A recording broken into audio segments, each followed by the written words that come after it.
I'm with you, Tim. We don't need another slot. That's for sure, right? So let's hit on this real quick. Defensively, uh, Jeff Hafley unveiled something a little bit different this week. I thought this was interesting. Okay. And this was actually the interception, Xavier McKinney's interception. And basically what Jeff Hafley did was he added another wrinkle to his nickel 4-2-5 cheetah. You know, he unveiled the 3-3-5. Well, why is he going with the 4-2-5 and kind of accomplishing the cheetah package here? I think it was to make sure that you had the edges in those wide nines to kind of help with the run game here. Rather than having just a 3-3-5 front, you got a four-man front, and you got these backers mugging up. But what he did different here, guys, Micah Parsons, he had playing the mock position, okay, which you can see he's kind of mugging, so it's similar to that Joker look, right? If someone wants to call this Joker one, I got you. But look what he did with Quay. He puts Quay at the edge now. So you got Rashawn Gary one side, Quay on the other. You guys remember last week we were talking about this? Maybe Quay's a better pass rusher than a stack backer. Mm-hmm. All of a sudden, you get him out here on the edge. Pretty cool that we – I don't want to say we called it, but it was just interesting. And then they got J.J. Enagbare to four tech, so he's the cheetah in the cheetah package. So you've still got your cheetah package where you got three pass rushers, right? 1, 2, 3, Rashawn Gary, Kingsley Enagbare, and Micah Parsons. And then you took Quay and put him on the line of scrimmage. You put Micah at the mock position. Obviously, he's on the strong side of the formation and nickel defense, so there you go. And you're playing a little 33 Spurs, so you've got a heavy box here. You're trying to cover against the run. If I remember correctly, our boy Bryce Young changes the play.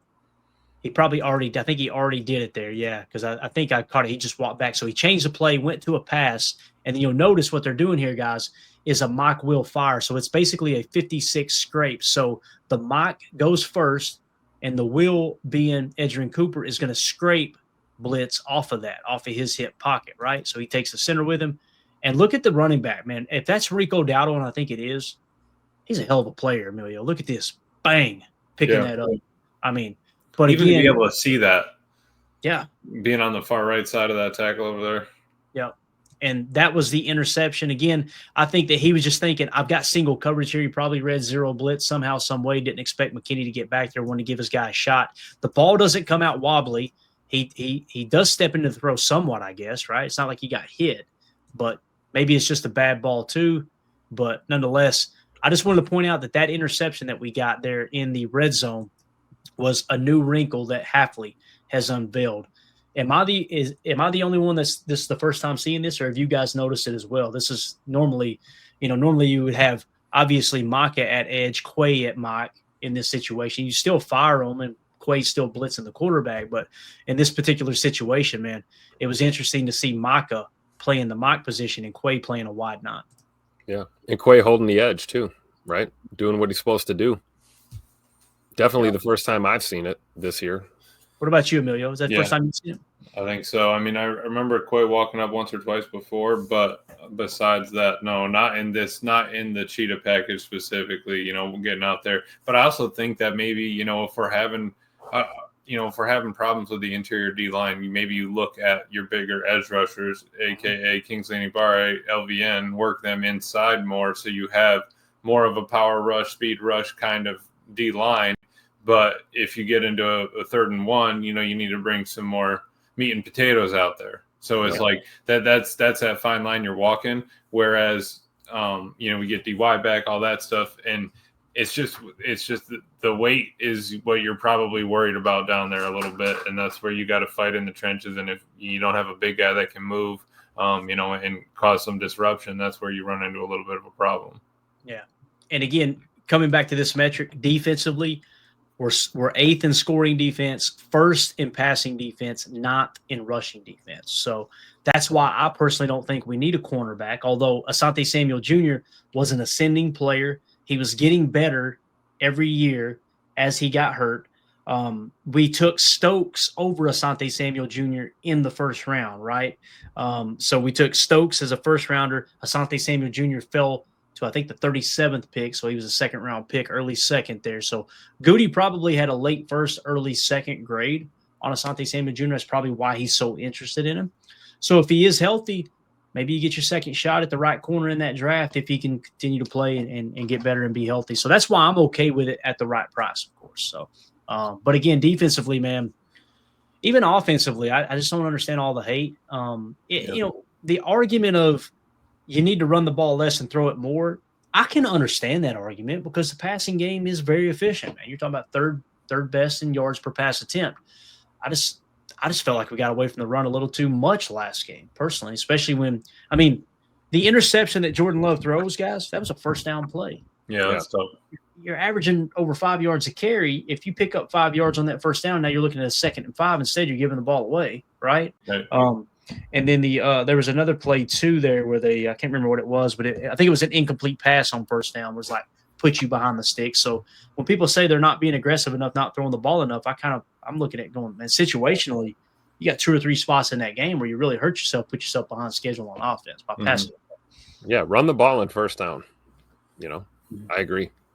Yeah, unless it's one of those things where he flips over his pamphlet and says, "Oh, I got the baked-in shot play. I still need to." So I remember he said one time in an interview or whatever, like, you try to get maybe 1 a quarter or something along those lines, and just you want it because you got to keep him honest. Same with, like, I know we hate him, but like the bubble screens, the jet sweeps, you're trying to test them horizontally so that you can break them vertically, and you have to be honest with that. I pulled up Quay's numbers real quick, and this is actually his highest D-line game. He had 8 snaps by position at PFF at D-line. The only other closest would have been week 3. He had 6. Yeah, so we were right there, weren't we? So it's a little bit inflated. So that's interesting, man, because, again, we're watching the tape, and last week, if you guys remember on the show, we said – I remember specifically saying – maybe Quay is an edge rusher. Maybe he's more of an edge guy as opposed to, a stack backer. That might be the case. Now, I'm not saying put Micah at stack backer and let Quay rush the quarterback. Obviously, that's silly. But in those situations where they're putting so much attention on Micah, I love that look of throwing him in at Mike. Now they're going, okay, well, he's standing here. He's probably rushing, so we still got to allocate 2. And now you get a one-on-one in your other spots. And you'll notice on that throw, too, people were dogging the pass rush again. Guys, there ain't no pass rush hitting home on that play. You see how quick the ball came out? You got an interception too, by the way. So, and that would be considered a pressure by Edgerrin, according to GPS tracking, because he got so close to the quarterback, even though the running back picked him up.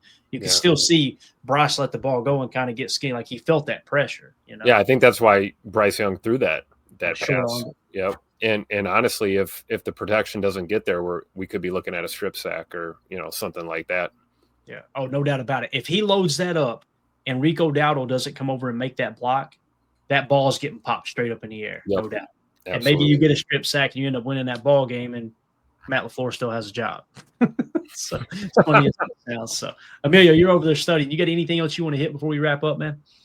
No, I don't think so. No, I was just pulling up LaFleur's winning percentage. He's still 13th, right behind Paul Brown. Just going to bounce back and forth probably till the end of the year. Hopefully we can catch Mr. Don Shula.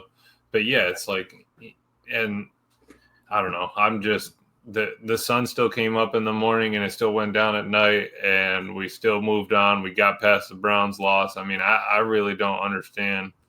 We're still in first place in the division, correct? Yeah. That's not check. Yeah. And I mean, it's like, there's so much more that we could be worried about. Yeah, it didn't go well. All right, cool. But I think that, again, we fall back on it. Yeah, they're a young team, but this is getting them experience to be an older team or, quote, more seasoned team. So I think that's either way you're going to have mistakes. You might as well have them earlier in the season or maybe against bad teams or this and that. Yeah, right. Thank you, Dave. He said got to lose 3 to go 13-3. I love it. Exactly. And even that, it's just, what do you learn? How much more do you learn in a loss than you do in a win? Yeah. Jim points out 14-3. 14-3. That's right. We got 17 games now. I think he's including the tie, though. So I see what you did, Jen. I love the creativity there, but I think he was saying 13-3-1, right? Obviously with the tie. So 14-3 was my preseason prediction for this team. So, somebody responded on X, and I just had to log off. I logged off last night. They tweeted out, "What has Matt LaFleur done to warrant keeping his job? And don't you dare mention winning percentage." I was like, "We're not. What the hell are we doing here? We're winning isn't the most important thing. What are we?" So remove the most important thing that a coach is responsible for, and then tell me what he's done. I was blown away. I had to reply, and I went, I'm just going to go to bed, man. I can't do this right now. It's unbelievable. So Coach Lynn said, that's the whole job. That's literally the job, man. Oh, man. Unbelievable. So anyway, parting thoughts, gentlemen. This is a fun episode, man. Again, I pushed Chalk Talk back to tomorrow because there was so much to talk about that I thought, you know what, let's just do Chalk Talk tomorrow. We'll get the injury report. We'll dive right into Philly. So sounds good. Heck yeah. No, excited, man. It's one of those where what's this tush push game, right? Yes. Listen, I think here's how I'm looking at this game, and I'm not telling anybody to feel the same way I'm feeling here, but I'm looking at this game. I think Tauscher said it best. Mark Tauscher said, the Packers have shown us they're a good team. They're not a great team. I think you've got an opportunity to go up against Philly on Monday night and prove that you're a great team. If you lose to Philly and it's a one-score game, I'm still in the camp of you're a good team. If you go in there and beat the reigning Super Bowl champions, who last I checked is number 1 seed in the NFC right now, and you knock them off, I feel comfortable saying, no, this is a great team, and we've lost 2 games by a total of 6 points. So that's it. That's what I got. So I'm excited, man. Revenge game. We don't forget Brazil. Mm-hmm. We remember Brazil and what they did to Jordan. It's a revenge game for this team. Absolutely. And you talk about Bills Chiefs. Bills always beat them in the regular season, right? But they can never get over the hump in the postseason. But a one-score game between those two. Oh no, it's just a battle of 2 great quarterbacks. Oh, did you see Mahomes? Here's a guy, and did you see Josh Allen? I mean, here's another guy. So yeah, what's the difference, right? It's just because we're more invested. Yeah. United Bates says we recovered that damn ball. Yes, we did. Oh yeah, in the playoff game. Oh yeah, for sure. Changed the whole out. My God, mm-hmm. Dave. They give Keyshawn so much hell for coughing it up, but they give him no props for recovering his own fumble. Right. Yeah. Dave C. Last comment of the night said, "Can the Eagles cover us? Can the Eagles just tush push all the way down the field and score?" The cover us is interesting. We're going to dive into that starting on Thursday when we start to dive into the numbers. Their pass defense is very, very suspect. So this might be a Jordan Love game at Lambeau Field, ladies and gentlemen. We might come out there and just say, you know what, let's run the ball to set up the pass. They may go that route. So I'll be hard to beat a team 3 times in a row. They're 2-0 right now. So I mean, it's obviously a different team, different year, but that taste is still there for half of our team easy. Yeah. So if you guys are watching this back later, let us know in the comments what you think about what we just ended the show with, the defensive talk, Jeff Hafley's new Wrinkle, the rankings. How do you feel about the defense? Are you comfortable with where they're at? Do you want to see them take another step? There's always another level, obviously. What do you think they need to improve on? We want to hear from you over there. Make sure you hit subscribe, click that bell icon so you're notified when we go live in the future. Also, the best way to support what we do here at PTA is join our Patreon group, patreon.com/Packer Fan Total Access. $3 gets you access to everything on the site. You get all the articles we drop. You get access to all the chats. You get access to the draft boards.